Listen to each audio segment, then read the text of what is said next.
The Chelsea Flower Show has announced that it will be going ahead with its show in May, not on Zoom or Skype or Hangouts, but as normal, with attendees needing to provide a negative COVID test to gain entry. Is this the future for live events?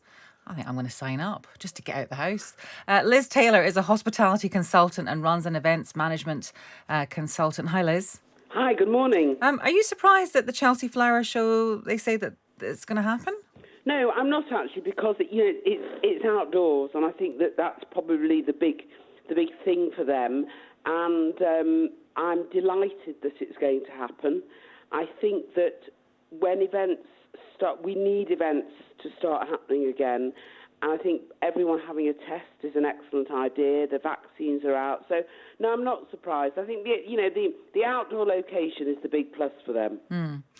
But people are going to have negative COVID tests. But do you think that will? Do you think that'll put people off or not? Absolutely not. I think everyone is bursting to get out, bursting to get, from all aspects, not just because of the lockdown, but, bursting to get life back to normal. The Chelsea Flower Show is huge. It's supported also by the royal family. It's a very big thing in the UK.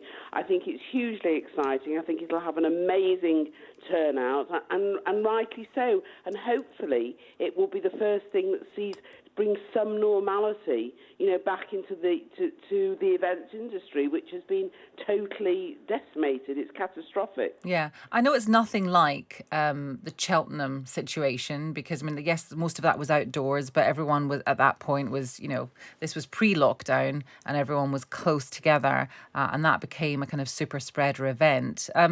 Will they have to? They'll have to reduce the numbers though by quite a lot, won't they?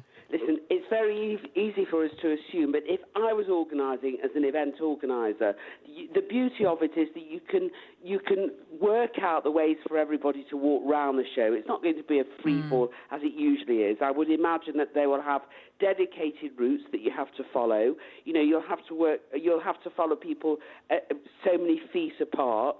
It's quite easy to do that at an event like the Chelsea Flower Show. Other events where you're going to be closer together, or where you're risking that people might be closer together, is different. I would imagine there'll be very few places to stop and have refreshments in an environment that again will put people at risk. But I think it's brilliant that they've agreed to do it, and we Brits know how to make things happen and how to make things work, and we will. Well, it's interesting, really, because, obviously there's so much rethinking of events that is going on. What happened in terms of your own business? Because clearly events were off for, I don't know how long they were off for, 4 or 5 months, and then you had to start getting a bit more imaginative. I think, well, first of all, it's more than, it's at the moment it's a year, and it's going to be at least another 9 months. I haven't gone into virtual events. I have focused my time on when events come back. I've launched my own podcast. Apologies. I've launched my own podcast called Events That Made Me, and I've opened my black book to people, and that sort of kept my brand alive, and I've set up a consultancy.